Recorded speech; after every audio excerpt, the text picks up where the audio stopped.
This video shows the steps for editing together your Am I Talking to Myself project. To get all of your photos set up on the same document, you're going to start off by clicking on File, hover over Scripts, and then Load Files into Stack. When the Load Layers window pops up, click Browse, and then select all the files you need by holding down the Command key and clicking on the additional pictures. Yours should have 5 pictures. I'm using 4 for my example. Then press OK. Let Photoshop run, and you'll see in your Layers panel that all of the pictures will stack on top of each other. This is what we want so that we can use our layer masks to see beneath to the following layer. The way that layer masks are going to work is that you're choosing a section of your image to show through one layer while blocking out the rest of the space on that layer.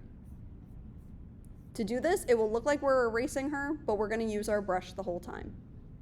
So, first things first, we're going to start at the top of the Layers panel, and we're going to work our way down to the bottom. Click on the layer mask icon at the bottom of your Layers panel. It's a rectangle with a circle at the center.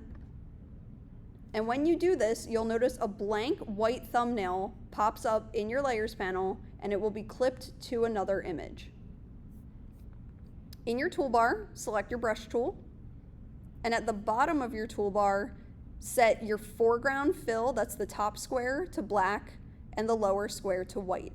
You can do this quickly by pressing the tiny black and white square icon up here, and then you can use this curved arrow to toggle back and forth. I'm going to zoom in closer, and with a black paintbrush, I'm going to mask over my subject. So when I'm doing this, it will look like I'm erasing her, but what I'm doing is I'm telling Photoshop that I want to be able to see only her through this layer, and I'll block out the rest of the space. So start off, mask over your subject. Try to do this neatly. You should be able to see furniture or walls or the floor, whatever would have been behind them, you should see that as you're masking. As you're working with layer masks, you should never be able to see the brush strokes. You'll see a little image shows up on the layer mask thumbnail, but if you see that you're actually drawing with the brush on your document, immediately press Command Z to take a step backward and click on the layer thumbnail that has the layer mask. So I'm going to click on this little rectangle to make sure I'm drawing in the right spot. Once you have your subject masked, you're going to press Command I to invert your layer mask. We're about to flip the black section and the white section. So I'm pressing Command I, and when I do this, I can see only her on this layer. The rest of the space was blocked out, and that allows me to see the layer beneath this one. So now I can see her sitting at this high top. From here, you're going to repeat these steps again. So I'm going to add a layer mask. Again, I like to work closer so that I can see what I'm editing. You can adjust your brush size in the options bar at the top of the screen if you need to, or using your left and right bracket keys. And again, I'm going to mask out my subject.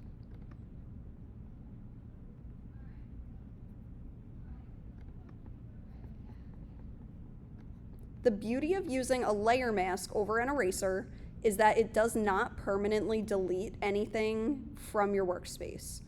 If you realize, oh, I accidentally erased too much of this image and I already did 50 steps since then, you might get to a point where you can't go backward, and that would force you to bring in your picture for a second time, and it would make the working process longer and also more frustrating.